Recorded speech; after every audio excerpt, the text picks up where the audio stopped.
today on Ag News Daily. I think the reality is, if it's discovered, it's a major issue because it can spread quickly amongst animals, and it's very, very hard, so as you can imagine, to eradicate an airborne fly from moving around from beast to beast in a rangelands, that could be thousands of acres. I mean, it's very, very hard to contain. Hey listeners, welcome back to the weekly edition of the Ag News Daily Show. Do you know what day it is? It's Friday. It's not Hump Day, that's correct. It is National French Fry Day. Which fast food chain do you think makes the best French fries? Raising Cane's. Raising Cane's. Bops, that's it. Weather updates. Much of the Midwest picked up rain this week in several different waves of showers throughout this week. The wet pattern was expected to continue through the weekend into next week. It hasn't been all wet, though. We've seen some of those dry pockets that remain in parts of Illinois and Michigan. Temperatures, meanwhile, have been mildly warm and may trend hotter late next week. The central and southern plains have been scattered with storms. Throughout their time, rain has slowed parts of the winter wheat harvest, but it continues to support good corn and soybean growing weather. Like the Midwest, this stormy pattern is also expected to persist into next week, with more fronts on the way. Now turning our heads to the northern plains, they have had several rounds of rain as well, though showers have been scattered and uneven. This active trend will continue and will bring more systems and occasional thunderstorms, some possibly severe, into next week. Rainfall will remain hit or miss for some of those folks as we look ahead, Delaney. So a wet week for most of us. A wet week indeed. And that did well to affect the latest crop conditions report. U.S. crop conditions were mostly steady last week as corn continued to improve, with 47% rated good to excellent, up 1 percentage point from the week prior. 18% of the crop has now soaked, and 3% is in the dough stage. Soybeans are holding steady at 66% good to excellent, 32% of the crop has bloomed, and 8% is setting pods. Winter wheat stands at 48% good to excellent, harvest now at 53% complete, which is close to the 5-year average of 54%. Spring wheat conditions slipped slightly, however, now rated 50% good to excellent, down 3 percentage points from the previous week, and 61% of the crop has headed. So all in all, Tanner, still seeing some good crop conditions across the country. That's correct. Earlier this week on Tuesday, the USDA introduced the National Farm Security Action Plan, which aims to strengthen the security of American agriculture. Agriculture Secretary Brooke Rollins says that the plan targets to protect the U.S. farmland and the food supply from foreign ownership and influence. The plan includes 7 areas to support farmers and secure the nation's food resources. Those actions include 1, securing and protecting American farmland, 2, enhancing agricultural supply chain resilience, 3, protecting the U.S. nutrition safety net from fraud and foreign exploitation, 4, the defending of agricultural research and innovation, 5, putting America first in every USDA program, 6, safeguarding the plant and animal health that we have known, and 7, protecting critical infrastructure. A lot of key things to focus on there, but the USDA will also focus research funding on American projects that will end agreements with foreign entities from certain countries. At least 700 foreign nationals from countries of concern, including China, will be removed from USDA contracts and research agreements. Additional actions will target over 550 other foreign entities that are considered a risk to American agriculture. Protecting plant and animal health is a key priority. Secretary Rollins emphasized the importance of domestic food production and reducing our reliance on imports for critical products such as beef. The plan also aims to strengthen the American supply chain and prevent fraud in nutrition programs and secure that vital infrastructure that farmers rely on throughout this country. The announcement comes after the Justice Department charged foreign nationals with smuggling a harmful fungus into the United States. I believe, Delaney, they came through the Des Moines airport. Really? I had not heard that one, Tanner. Yes. Well, Secretary Rollins certainly has been busy this week because we officially saw some new leadership at the USDA. On Monday, former Judge Stephen Vaden was sworn in as the new Deputy Secretary. Deputy Vaden from Union City, Tennessee, previously served as USDA's general counsel. He now steps into the department's number 2 role, where he will work alongside Agriculture Secretary Brooke Rollins. He was very excited, it seemed like, across social media this week as he was stepping into that. The two will lead efforts to carry out President Trump's agricultural and nutrition policies under the One Big Beautiful Bill. Secretary Rollins welcomed Vaden, saying, quote, his policy and legal acumen will be a tremendous asset to the department. Deputy Vaden thanked the President and Secretary Rollins for their trust, saying, quote, I look forward to getting to work to support the Secretary in making agriculture great again. So good to see some new leadership there in the USDA, and looking forward to see what he has ahead here for American agriculture. It's always good to start off with excitement, because I know he's got a lot on his table. Certainly does. Or his desk, or his plate, or whatever you want to throw at that. We did get some updates. The U.S. EPA heard comments from the biofuel industry groups on Tuesday, also as a part of a public hearing on proposed renewable fuel standards for 2026 and 2027. EPA officials Dallas Burkholder said that in 2026, the proposal includes 15 billion gallons of conventional ethanol, over 9 billion gallons of advanced biofuels, and 6 billion gallons of biomass-based diesel, along with 1 billion gallons of cellulosic biofuel. Burkholder also said the plan ensures the growth of supply of homegrown renewable fuels, helping the U.S. boost energy independence and security. Overall, the biofuel groups welcomed this new proposal. Growth Energy CEO Emily Score called it the strongest plan yet. She was quoted by saying, this is the strongest RFS proposal we have seen with the highest volumes ever. It shows the administration's commitment to the American biofuel producers and the farmers who depend upon them.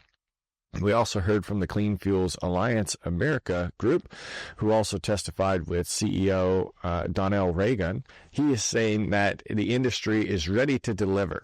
Reagan also was quoted by saying they supplied over 5 billion gallons of biodiesel, renewable diesel, and SAF in 2024, and were poised to supply even more in 2026. He urged the EPA to finalize the proposed volumes and resolve any uncertainties surrounding small refinery exemptions, which he says will loom over the market until finalized. The EPA is expected to finalize this rule in the fall. The fall's kind of vague, don't we? We'll see, yeah. We'll see if it does actually get finalized in the fall. But nonetheless, they've put out some big targets there to achieve. Well, as we know, at the end of last week, the U.S. House passed President Trump's One Big Beautiful Bill, which was signed off, of course, by President Trump.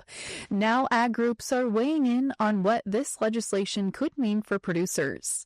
The American Farm Bureau Federation specifically highlights that $65 billion will be allocated for commodity programs, crop insurance, conservation, and specialty crops. The National Corn Growers Association applauds the strength that farm safety net programs and doubles funding for foreign market development. Ken Bacchus with the National Cattlemen's Beef Association calls the tax provisions a generational fix. The bill raises the estate tax exemption to $15 million per person and $30 million per couple. The bill also adjusts for inflation and makes the tax permanent. It also preserves the step-up in basis for inherited assets and locks in small business income deductions. The bill will also cut food assistance funding and extend the 45Z Clean Fuels tax credit through 2029. The credit is only available for fuels made from American-grown feedstocks. Brian Jennings with the American Coalition for Ethanol says the extension strengthens the program but should have run through 2031, while Renewable Fuels Association President Jeff Cooper said, quote, the bill provides much-needed growth for the biofuels industry. So another win there for the biofuels industry as well. Farm Group said they'll be watching Congress closely as the work continues on other priorities, but this was certainly a win for U.S. agriculture. We've got plenty of news coming out of D.C. today for you in this episode. President Trump is willing to let migrant laborers stay on U.S. farms. So as stated, President Donald Trump has continued to pledge his support for farmers who depend upon this immigrant labor. At a rally in Iowa last week, President Trump said he would let farmers take the lead in allowing their workers to stay stay in the country. The plan would not offer a path to citizenship, but it would protect farm workers from being detained during workplace immigration raids. The president also said that by implementing a plan for farm workers to avoid being taken into custody, it will benefit the farming industry that contributed about $223 million to the nation's gross domestic product in 2023. During this event in Iowa, he also mentioned concerns about longtime workers being removed after more than 15 years in the field, emphasizing the role of experienced labor in maintaining farm productivity. So a couple of items there pulled out of his speech when he came to the fairgrounds. And I know you were at the event, Tanner. Anything you want to add there? No, it was quite interesting to see the protection around him, obviously, and a lot of vagueness I felt, but still exciting to have him come to your state. Certainly. Well, continuing on with more policy-driven headlines, President Trump announced on Monday that exports from South Korea and Japan will face higher U.S. tariffs starting August 1st. In letters shared on his Truth Social account, he announced the new tariff rate at 25%. That's up from the 10% rate both countries have faced since April. In the letters, President Trump wrote, quote, "We have had years to discuss our trading relationship. The U.S. concluded that we must move away from these long-term and very persistent trade deficits." That 25% rate returns South Korea to the reciprocal trade level announced earlier this year. Meanwhile, Japan's tariff rate will increase slightly above the previously planned 24%.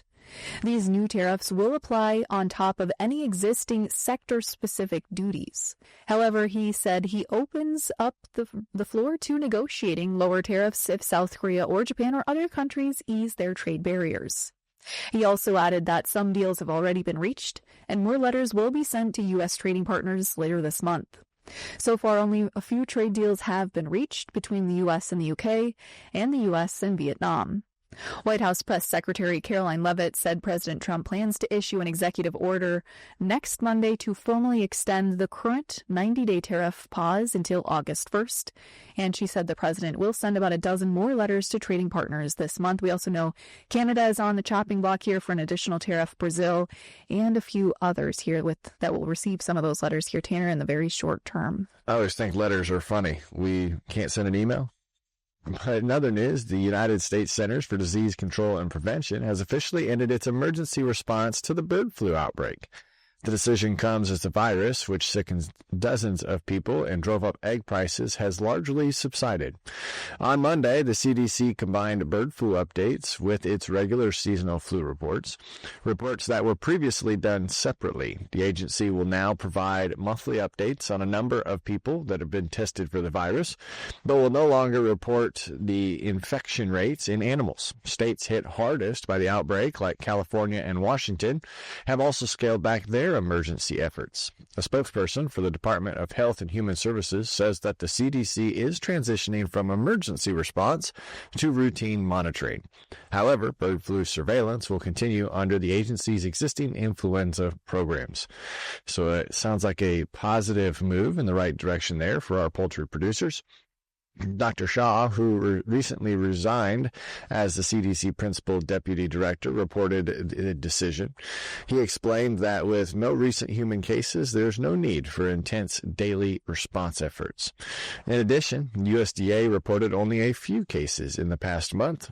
One case was confirmed in cattle in Arizona, and 3 new cases were reported in commercial and backyard chickens across Arizona, Idaho, and Pennsylvania. The last major outbreak in poultry was clear back in May, which happened in Arizona, which affected millions of birds. While officials will continue to monitor bird flu activity, some health experts warn that reducing attention could make it harder to detect the dangerous changes within the virus. So we'll continue to keep an eye on that. But Dean Blumberg, head of pediatric infectious diseases at the University of California, was quoted saying, "If you miss an uptick, then you'll be one step behind, and that could lead to more widespread transmission and more herds being infected and more people being infected." So I can see both sides of the perspective there. Well, one final disease we've been keeping an eye on, I guess you could say, has been New World Screwworm, and get some major updates this week as a new case of New World Screwworm has been detected just 160 miles from the U.S. and Mexico border. Tanner, following this detection, swift action has been taken by the USDA. The agency had previously planned to reopen 5 southern ports for livestock trade and bring in imports from Mexico starting back on July 7th, but due to the latest case, Secretary Rollins ordered immediate halt to all livestock imports from Mexico. Secretary Rollins says the U.S. is pausing that reopening to protect American livestock and the nation's food supply. She added the ports will remain closed until Mexico shows progress in containing the pest across multiple states. USDA officials say early detection and aggressive monitoring were what made this quick response and decision possible. Additionally, making headlines, the Mexican government has begun building a $51 million facility in southern Mexico to fight the New World Screwworm. Mexico's agriculture ministry says the plant, a joint project with the U.S., will produce 100 million sterile screwworm flies each week once it opens in the first half of next year. The goal of releasing these sterile flies is to help reduce the wild screwworm population and control the pest. Mexico and U.S. are splitting the bill, Mexico paying for about $21 million of this project, the U.S. contributing about $30 million. The U.S. also plans to open a sterile fly dispersal facility in Texas once this is all ready to go to help fight the screwworm. And Tanner, what a perfect headline to wrap up our news segment with, because we are chatting about the New World Screwworm today with our guest on the show, Ranchbot CEO Andrew Coppin. So let's get into that conversation now. Well, Tanner, I am really excited for this conversation today, happening at such a great time, as we talked about earlier in the news segment. The announcement this week shutting down the borders to Mexican cattle imports because of the New World Screwworm. We're chatting today with Andrew Coppin, the CEO and founder of Ranchbot. Andrew, you are literally boots on the ground perspective, chatting with farmers and ranchers about the New World Screwworm. Excited to get your perspective on this. Thanks for joining us on the podcast. No, thanks very much for having me, guys. It's great to be here with you. Yes, well, obviously, this ongoing saga with screwworm and the opening and closing of the border is very topical and front of mind for a lot of ranchers, especially on the southern borders. So, yeah, I mean, obviously, the potential is a serious threat to the beef cattle industry and not to be taken lightly. So I think, there's a lot of concern. There's a lot of, consternation about what the best course of action is, because obviously we're also in a time where, beef cattle prices are pushing all-time highs. Demand is very high for the product. And as I'm sure you know, supply is really as low as it's been since the 1960s. So there's a lot of dynamics happening in the industry at the moment, and this sort of burden hanging over people's heads doesn't make operations easier. So for perspective, give us an idea of how close to the border you are currently.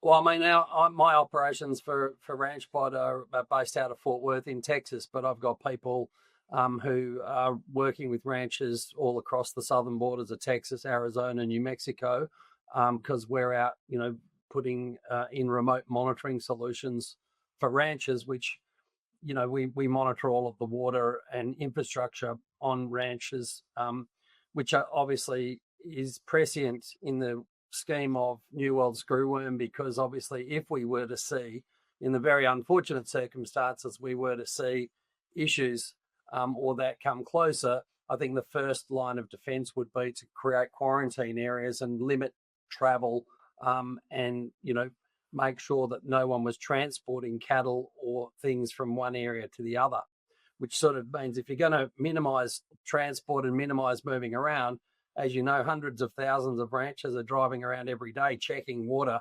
If suddenly they can't, or they're not meant to be in certain areas, remote monitoring and control of water systems, so your cattle are safe and they've got water, is going to become pretty important.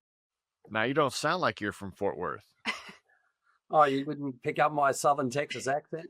No, I'm from the southernmost county of Texas, about 8,000 miles to the southwest. Grew up and spent a lot of time around farms and cattle ranches in Australia. And we built our company there where we look after about 10 million beef cattle and about 15 million sheep, and then moved here to Texas about 2 years ago. Andrew, thanks for sharing some of that background and perspective with us. When you mentioned earlier, just all of the moving dynamics right now between the screwworm, market dynamics, having this shrinking cattle herd. I hadn't really thought about it from that perspective, because when we talk about just markets on the podcast, it's like, oh, the market's hit a new high this week in live cattle and feeder cattle. You think about it from that perspective, you're thinking, wow, the cattle markets are doing so well, producers are doing so well. There's just so much more to the story than that, especially for folks in your area. Talk to us a little bit about some of the mindset and questions and concerns that you're getting, and some of the conversations you're having right now with some of the ranchers down in Texas in your area. Yeah, I mean, obviously some ranchers' whole business models revolve around getting cattle out of Mexico and moving them through the supply chain.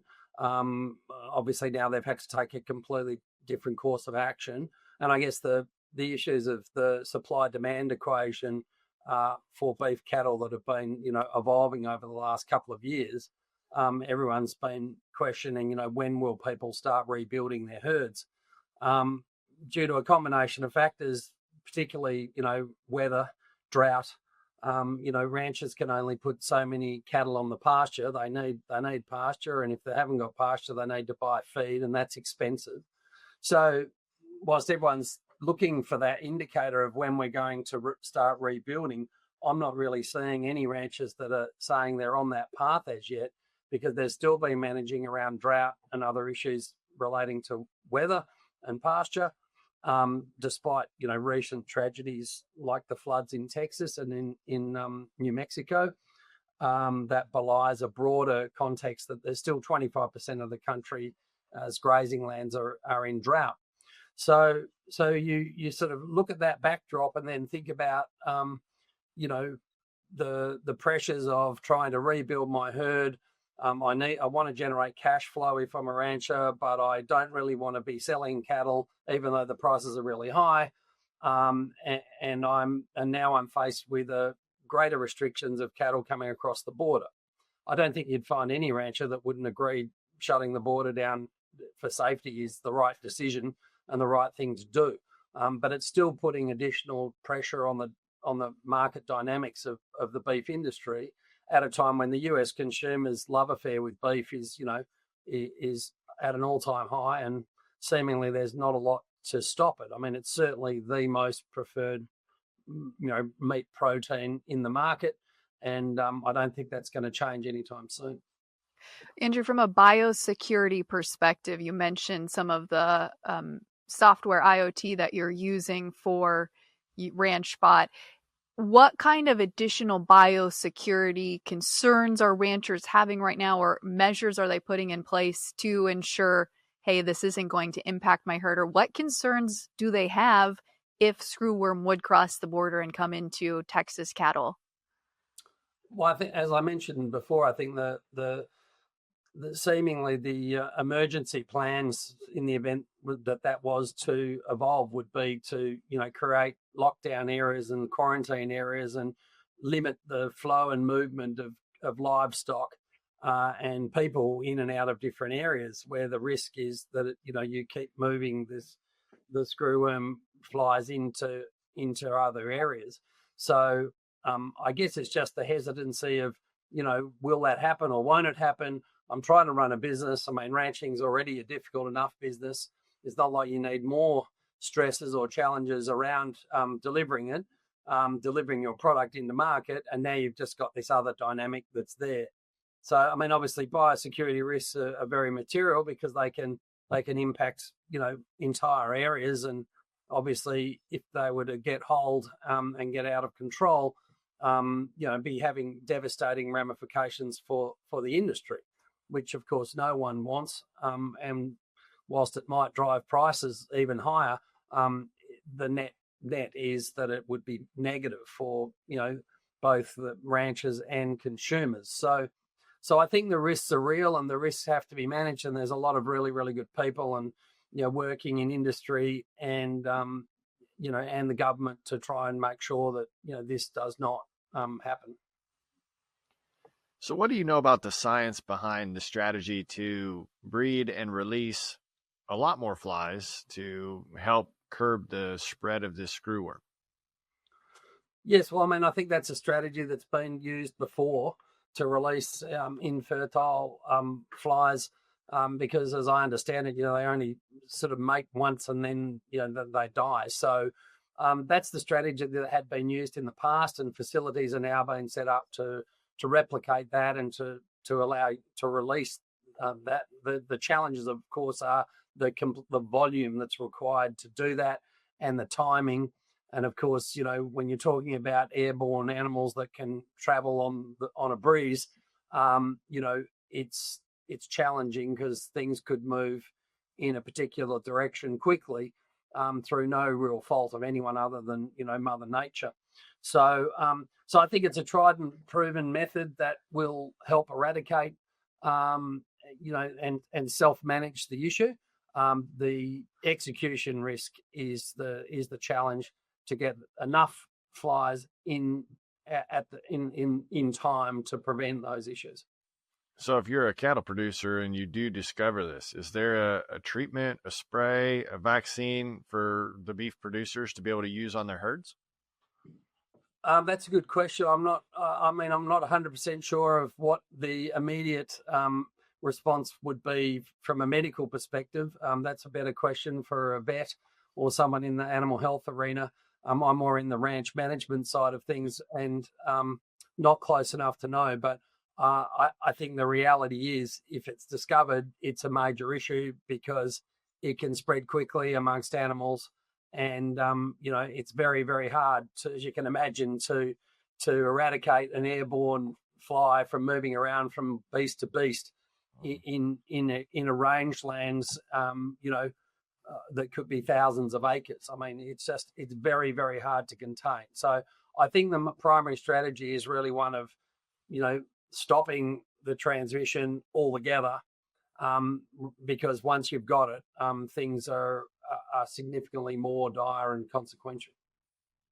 Andrew, for some of those farmers and ranchers listening to the podcast today that may not be located in the state of Texas, they might feel like this is hundreds of miles away from where they are located. But as you mentioned, flies move quickly. Mother Nature, doesn't really we don't get to determine where this fly would potentially go. What's a message you'd want to share with them, with people who are feeling this is a ways away from me, it doesn't affect me, it's at arm's length from me? I think the ranching community as a whole is, pretty well connected, and everyone does, support one another, whether it's through fires or floods or other, things that we have to deal with in the industry. I think it's a strong community, and there is a general understanding of the challenges, and no one really wants that to become a broader issue for anyone, no matter if they're on the southern border or the northern border. So I think I think people should know that there's a lot of smart people doing a lot of planning, a lot of thinking, and a lot of proactive management of this situation, and are watching it very, very carefully to ensure that it just doesn't get out of hand. And I think that's the key thing to know. There's been many conferences and many groups getting together to talk about the what if scenarios, and that prevention is better than cure. That's great. And we appreciate you having the insight that you have on what's happening right now and today. We didn't get you a lot of time to talk about Ranchbot, so if our listeners want to go check it out, what is the best way for them to gather some more information? Yeah, no, thanks for that. You can get more information about Ranchbot at www.ranch-bot.com. We're a remote monitoring company specializing in monitoring water, tanks, pumps, infrastructure. And obviously its relevance to this discussion, as I mentioned, is, if you are quarantined and you can't move around your property, and you need to be able to check things remotely. We can do all of that for ranchers and save them material, time, money, and give them peace of mind across their ranch. So, but it's great to be working with the ranchers of the United States and, helping them run a better operation. That's right. Well, we appreciate you joining us today. Thank you.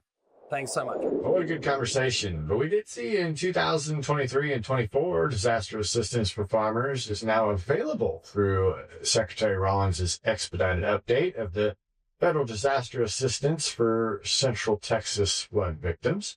Farmers who lost their crops in natural disasters in 23 or 24 can now apply for help through the Supplemental Disaster Relief Program. USDA is offering a $16 billion package in aid, which will be distributed in 2 stages by the Farm Service Agency. Stage 1 is open to producers who already received support through crop insurance through the Non-Insured Crop Disaster Assistance Program. Applications will be available at your local FSA office, and pre-filled forms are being mailed out to some producers. Stage 2, which begins this fall for producers with shallow or uncovered losses. Losses may be tied to natural disasters that come from 23 and 24. Drought losses must have been occurring during a D2 or D3 or more severe drought to qualify. Speaking of natural disasters, though, the USDA is also supporting those affected by the catastrophic flooding that occurred in Central Texas.